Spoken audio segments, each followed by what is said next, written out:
Welcome back to Reddit Story Time. Today we have 4 incredible stories. Let's dive right in. Story number 1. Wedding guests hijacked my photos and gave their own speech. A bride recently shared a story that will make your blood boil. She had a small, intimate wedding at a beautiful winery. Only about 30 guests, just close family and friends. She had invited her brother's best friend Dan and his mom Nancy, mostly because her family was close with them. Big mistake. It started before the ceremony even began. The bride was getting ready in a small cabin, still halfway into her dress. She sent her sister-in-law to tell Dan and Nancy she was not ready for visitors. But Nancy literally pushed past the sister-in-law and barged right into the cabin while the bride was in her underwear. Then came the photos. The photographer set up a line so each family group could take turns. Normal stuff. The whole thing took maybe 15 minutes, but Dan and Nancy were furious they were not first in line. They complained loudly that they were not important enough. Then, while the bride and groom were taking their portraits, Dan and Nancy cornered one of the photographers and demanded solo photo shoots around the entire venue, like it was their wedding, like they paid for the photographer. When the photos came back, there were 25 solo shots of just the two of them, but the real kicker happened at the reception. The bride had specifically chosen only 2 people to give speeches, her brother and her father-in-law, but Nancy had been pressuring the bride's mother, insisting it was her right to speak. The moment the father-in-law finished his speech, Nancy grabbed the microphone, stood up and started giving her own speech. Half the guests had no idea who she even was. Her speech was entirely about motherhood and had nothing to do with the couple's marriage, and she read it off her phone. She had it prepared in advance and never asked anyone for permission. The bride was fuming, and you can see it on her face in the wedding photos.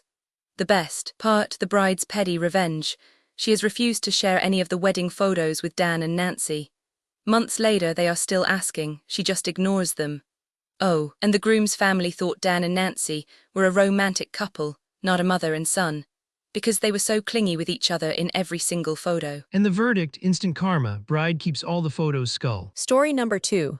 Relative demanded an invitation, then declined when she got one. This one is a masterclass in petty family drama. A bride was planning her wedding and sent out invitations to her parents' 5 cousin couples. She invited 4 of them, couples she had met at least once a year growing up.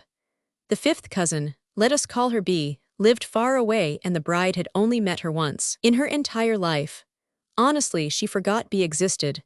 Well, B found out. At a family event, the other cousins were excitedly talking about the upcoming wedding and B overheard. She was furious. She confronted the bride's parents, demanding to know where her invitation was. When they explained it was a budget issue, B was not having it. She argued that she deserved to come because she was on the same level of family relation as everyone else who got invited. She interrogated the cousins who received invitations. She pressured the bride's parents repeatedly, both at the event and afterward, to convince the bride to invite her. It got so bad that the parents had to ask the other cousins to stop talking about the wedding in front of B. Eventually, the bride felt a little bad. An early RSVP came back as a decline, freeing up a spot. So, she sent B an invitation. And here is the twist, B declined, almost immediately, as fast as she could respond. She threw an absolute tantrum, pressured the entire family, demanded to be included, and then when she finally got what she wanted, she said no. Was it retaliation for not being invited early enough?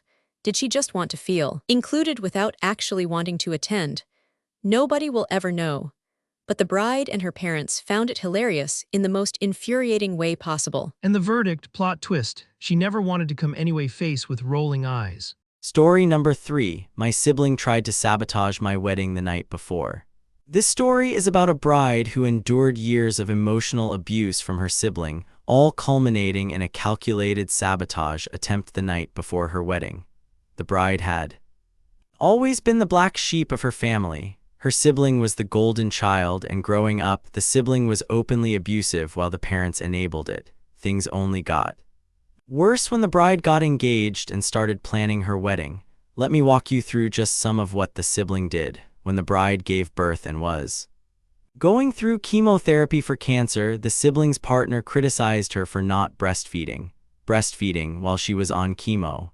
The sibling also threatened to call Child Protective Services over expired legal cannabis products from years earlier. Then, 3 months before the wedding, the sibling announced they were trying to get married 1 or 2 weeks before the bride and be on their honeymoon during the wedding.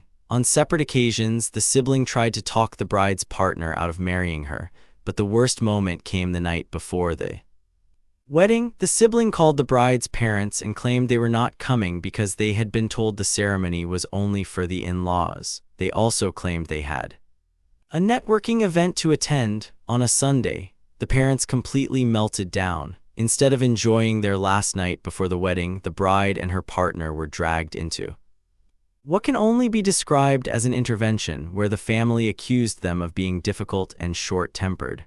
After all that chaos, the sibling asked if they were still wanted. At the wedding, the bride, exhausted and speechless, left it up to them. The sibling showed up. Their partner did not. None of it made any sense because the wedding had been discussed for months in the family group chat. Looking back, the bride realized something important. All of this happened because she and her partner finally stopped trying to make everyone else happy. They started making decisions for themselves and their child. The family called them difficult, but really they had just learned to stop bending over backwards for toxic people. And the verdict, not the asshole and go no contact immediately prohibited. Story number 4. Mom wants to bring her secret boyfriend to my destination wedding. A bride is dealing with a nightmare situation with her own mother, and it involves a mysterious foreign boyfriend nobody has ever met. Here is the setup. The bride's mother went on a family vacation, stopped at a cruise port, and met a man who lives in that country. They started what can loosely be called dating. They talk on the phone occasionally for about 20 or 30 minutes every few days. The mom has visited him twice, staying in hotels because she has never even seen his house. The bride and her sisters suspect he has a secret family. Now, the bride is having a destination wedding in Mexico. Small, no more than 50 guests. And the mother is insisting on bringing this mystery boyfriend so everyone can meet him. The bride told her clearly, he is not invited. No +1. Nobody in the family has met this man. The mother even calls him in secret, running to her room and closing the door whenever he rings.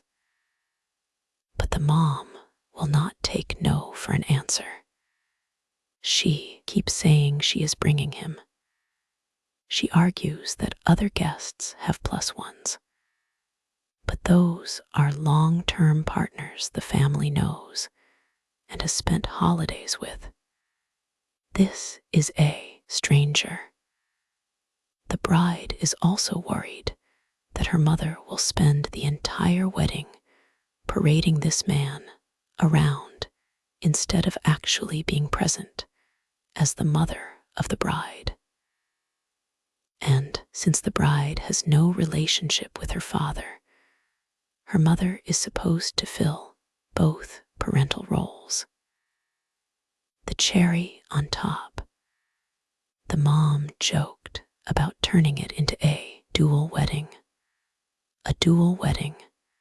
at her daughter's wedding.